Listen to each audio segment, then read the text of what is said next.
Et j'invite M. Smaïl Hassimi d'Oran à nous parler de la gynécoplastie féminisante pour les enfants porteurs d'ambiguïté sexuelle.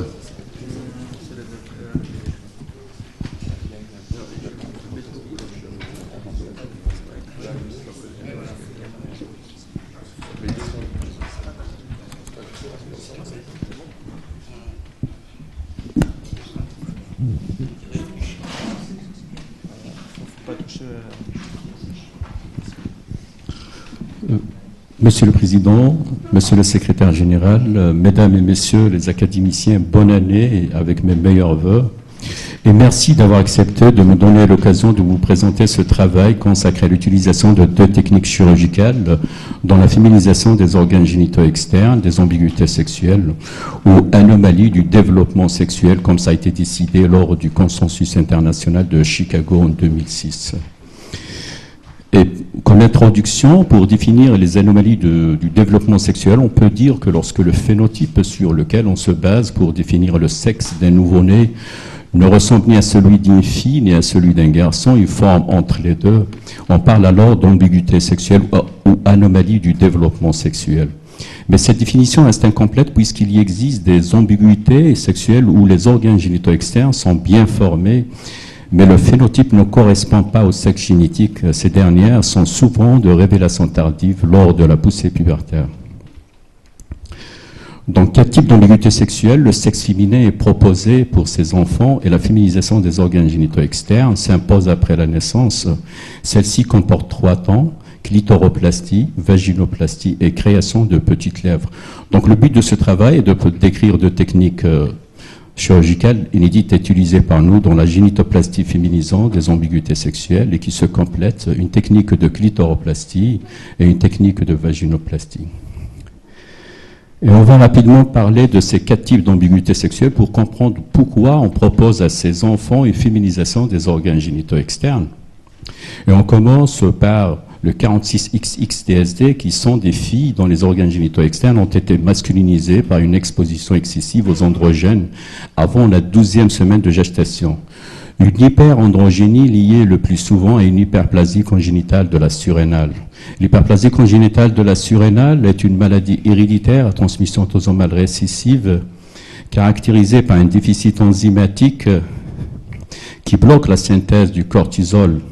Et on aura comme conséquence principale de cette hyperandrogénie antinatale chez la fille une virilisation des organes génitaux externes qui a été classée par Prader en 5 types, allant d'une simple hypertrophie du clitoris à un phénotype complètement masculin avec un sexe bien formé.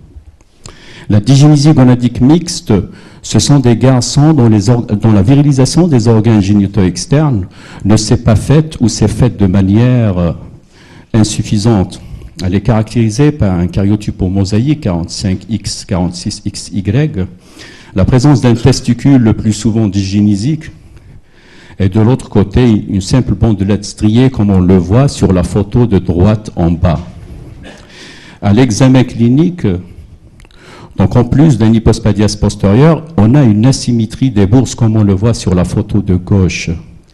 Cette asymétrie peut parfois intéresser même les organes génitaux internes comme on le voit sur la gynétographie où on voit une cavité vaginale avec une cloison au milieu, un hémiutéris et une seule trompe. Dans la dygénésie gonadique mixte, le risque de dégénérescence maligne des gonades est très élevé. Il avoisine les 30% des cas, ce qui pousse la majorité des auteurs à proposer pour ces enfants une féminisation des organes génitaux externes avec ablation de la gonade le plus tôt possible. Une autre forme d'ambiguïté sexuelle qui intéresse le sexe masculin 46XY, non ou mal virilisé, c'est la dygénésie gonadique 46XY ou dygénésie gonadique pure. Ce sont des enfants qui présentent, en plus d'un hypospadias postérieur, des gonades indifférenciées des 2 côtés, comme on le voit sur la photo du milieu. Ces gonades sont souvent situées en position ectopique et présentent un risque très élevé de dégénérescence maligne. Donc en plus d'un karyotype 46XY, on a la non-régression des canaux de Müller comme on le voit sur la génitographie. Ces enfants doivent être assignés dès leur jeune âge au sexe féminin et donc leur faire subir une féminisation des organes génitaux externes avec gonadectomie bilatérale. Enfin, l'hermaphrodisme vrai ou Orotestis DSD, une entité à part caractérisée par la présence énigmatique chez un même individu de tissus ovariens et testiculaires. Le karyotype est donc plus de 2/3 des cas 46XX et la clinique de l'hermaphrodisme vrai ressemble beaucoup à celle de la dysgénésie gonadique mixte. Donc on a, en plus d'un hypospadias postérieur, on peut avoir une asymétrie des bourses et la non-régression des canaux de Müller. Si le tissu testiculaire est toujours dysgénésique et non fonctionnel, avec un risque élevé de dégénérescence maligne, le tissu ovarien est souvent fonctionnel et des grossesses ont été rapportées chez l'hermaphrodisme vrai. Donc l'ovotestis DST doit être féminisé. Revenons à notre technique de clitoroplastie que nous utilisons depuis presque une douzaine d'années, qui a été publiée au journal Urologie. Le principe de cette technique est très simple. Il consiste à décoller et libérer complètement le gland et son pédicule vasculo-nerveux. Ceci nous permet de réaliser une réduction importante et symétrique de la longueur, mais aussi du diamètre des corps caverneux, ainsi que du volume du gland. Puisque chez la femme, les corps caverneux sont très fins et le gland est petit. D'un point de vue pratique, après déshabillage du phallus, on réalise sur le fascia de Buck 2 incisions longitudinales et parallèles à 10 heures et à 2 heures. Puis, à l'aide d'un ciseau fin, on passe au contact de la tunique albuginée pour soulever le fascia de Buck et le pédicule vasculo-nerveux qui reste attaché à ce fascia. Pour éviter de blesser le pédicule vasculo-nerveux, il faut rester au contact des corps caverneux. Lorsque la totalité du pédicule est libérée, on peut alors facilement et sans aucun risque séparer le gland du reste des corps caverneux. Donc la libération du gland et son pédicule nous permet de réaliser une réduction importante de la longueur et du diamètre des corps caverneux, comme on le voit sur la photo de droite, et ceci par résection de la partie distale et interne de ces corps, qui sont par la suite suturés l'un à l'autre par 2 hémichirurgies au fil fin non résorbables. Le gland libéré sous forme d'un capuchon est souvent volumineux. Alors on réalise une incision médiane longitudinale sur sa paroi antérieure, puis on fait une réduction harmonieuse par excision des berges et on suture le gland et on le repositionne au sommet du gland. Et on a ici en noir des techniques qui ne sont pratiquement plus utilisées, comme l'ablation complète du clitoris, et en rouge des techniques qui sont utilisées. La technique qui a été décrite par Kuhlmann et collaborateurs en 1974 a séduit la majorité des chirurgiens et fut et reste la technique de choix d'un grand nombre de centres. Cette technique, comme on le voit sur ces 2 photos très anciennes, puisqu'on n'utilise plus cette technique depuis plus de 12 ans, consiste à réaliser une libération limitée du pédicule vasculo-nerveux dorsal du pénis, suivi d'une résection de la partie libérée des corps caverneux, puis rétablissement de la continuité par suture de berge au fil fin non résorbable. Mais voilà, avec cette technique, l'aspect cosmétique reste inacceptable. Un gland volumineux, disproportionnel par rapport à son environnement, et la non-réduction des corps caverneux donne au clitoris lors de l'érection un aspect volumineux. Il y a la technique de Pipessal et collaborateurs qui est intéressante. Cette technique consiste en une libération complète du gland avec son pédicule vasculo-nerveux, comme dans notre technique, mais au lieu de réséquer les corps caverneux, il les laisse intacts, mais il les sépare et il les met tout autour de l'orifice vaginal et le gland est repositionné au niveau de la bifurcation des corps caverneux. Et là, on a les 2 articles, le nôtre à gauche et celui de Pipessal à droite. Et comme vous le voyez, les 2 articles ont été publiés presque en même temps. Mais voilà, avant d'envoyer ce travail au journal Urologie, il a été envoyé avant au journal qui a publié, 2 ans auparavant, au journal qui a publié le travail de Pipessal, un Journal of Urology, journal d'urologie important qui ne fait pas d'expertise anonyme des articles, un article qui vient d'un pays sous-développé, donc il a peu de chances de passer. Donc je l'ai envoyé après à un journal qui fait une expertise anonyme, le Journal Urologie, qui a accepté de le publier. Tout ça pour vous dire que ce travail devrait sortir, qui a été présenté plusieurs fois à des rencontres scientifiques avant de le publier, devrait sortir bien avant celui de Pipessal. Revenons à notre clitoroplastie que nous utilisons que nous pratiquons depuis 2003 et que cette technique que nous pratiquons depuis 2003 a été utilisée chez 27 patients. Sur les 27, on a eu un cas de nécrose du gland. Depuis, on donne beaucoup d'importance à la position du pédicule et on ne met jamais de compresse au-dessus du gland. On a eu aussi, chez 4 patientes en post-opératoire, 4 atrophies du gland. Mais sans le vouloir, ces atrophies du gland rentrent dans le but du traitement. Donc, et réellement, nous pensons qu'avec cette technique, l'aspect cosmétique, nous pouvons obtenir un aspect cosmétique meilleur des organes génitaux externes. Après la clitoroplastie, on va parler de la vaginoplastie. La vaginoplastie constitue toujours un challenge pour le chirurgien pédiatre et on a ici la liste des différentes techniques de vaginoplastie avec en noir des techniques très peu utilisées en matière d'ambiguïté sexuelle puisqu'elles étaient décrites essentiellement pour les agénésies vaginales. Et en bleu, des techniques utilisées. Classiquement, le choix de la technique dépendait du siège du confluent urogénital. Pour les formes basses, les chirurgiens pratiquaient une plastie YV, alors que pour les formes hautes, la technique de Henren et Crawford, utilisant des lambeaux prélevés de la région périnéale, était pratiquée habituellement en 2 temps. Cependant, ces 2 techniques se compliquent le plus souvent de sténose vaginale, nécessitant des dilatations périodiques qui peuvent durer des années, et se compliquer de fibrose qui peut compromettre une éventuelle reprise chirurgicale et la vie sexuelle de ces patientes à l'âge adulte.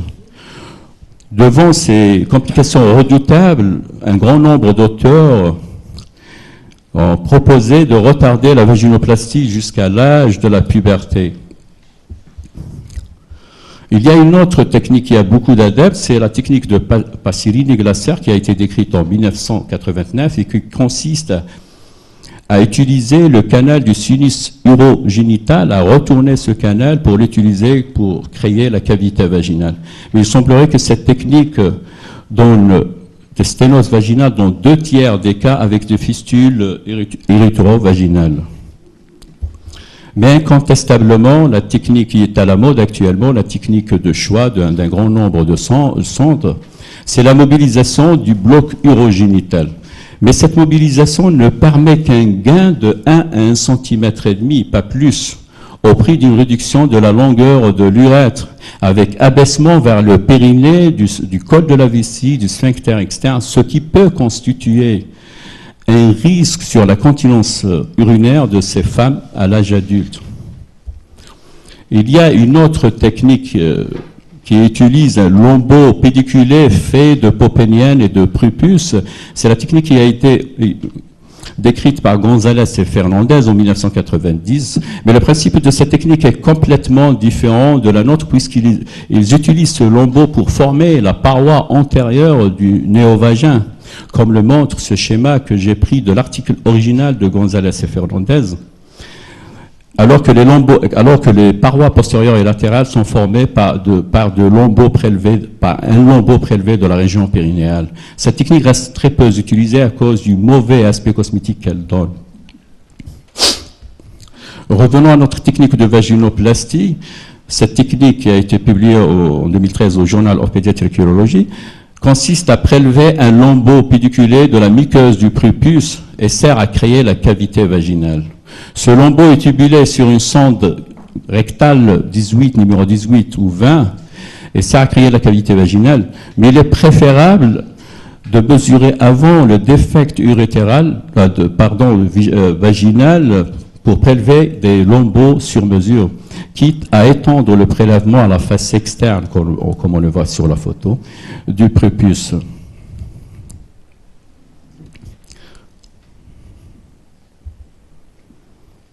Cette technique peut être utilisée dans les formes basses et intermédiaires qui constituent la grande majorité des cas. Chez un enfant de moins de 2 ans, on a besoin d'une cavité vaginale de 1 à 2 cm. Par contre, dans les formes très hautes, qui dépassent les 2-3 cm, cette technique peut être complétée par une mobilisation du bloc urogénital. L'utilisation de la muqueuse nous offre beaucoup d'avantages. C'est un tissu identique à celui d'une vraie paroi vaginale, un épithélium pavimenteux stratifié non kératinisé. Donc la paroi du néovagin ne contient ni poils ni glandes sébacées et elle ne possède pas de tissu adipeux sous-cutané. En plus, le prépuce est très riche en terminaisons nerveuses avec des bandes de Taylor qui sont des bandes très érogènes. Sur une période de 8 ans, nous avons utilisé cette technique chez 21 patientes. Toutes nos patientes présentaient une hyperplasie congénitale de la surrénale avec virilisation des organes génitaux externes allant du grade 2 au grade 5 de Prader. La majorité de nos patientes présentaient en plus d'une virilisation des organes génitaux externes un syndrome de perte de sel. Et lors des consultations externes, en plus de l'examen clinique, on introduisait des sondes gastriques lubrifiées dans la cavité vaginale et ça, à la recherche de fistules, de sténose, pardon, et ça a été une surprise pour nous de constater un taux aussi faible par rapport aux techniques anciennes de sténose. Ceci nous pousse à défendre de nouveau la réalisation de la vaginoplastie, en même temps que la clitoroplastie à un âge précoce pour permettre à ces enfants d'avoir un bon développement psychosexuel et soulager les parents.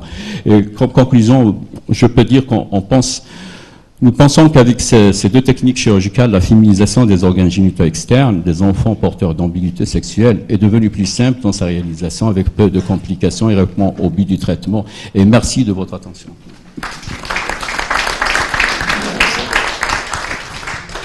Merci beaucoup. Une question dans la salle. Philippe Pontupet.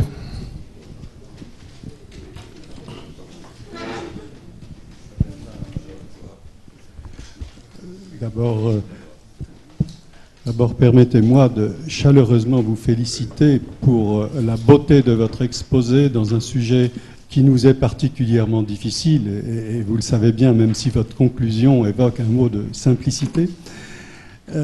C'est toujours un sujet de recherche dont les pionniers, on doit le souligner ici, ont été Madame Fekete à l'hôpital de Necker Enfants Malades, et aujourd'hui à Lyon, avec Pierre Mourican, sont deux grandes écoles sur lesquelles se concentrent les cas les plus difficiles, et votre exposé le souligne, très peu nombreux de chirurgie réparatrice dans ces cas complexes.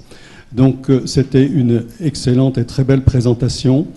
Peut-être que deux questions peuvent être posées pour complémenter vos informations.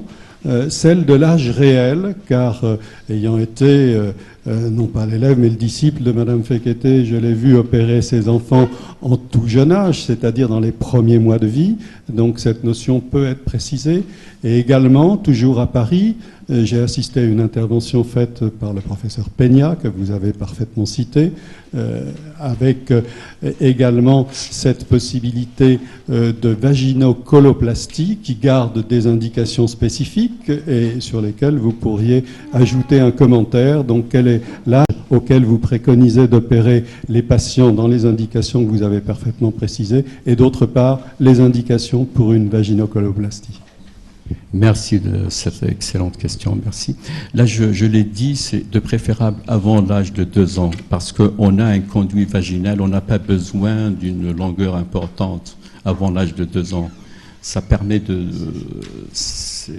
on a un trajet qui est court quand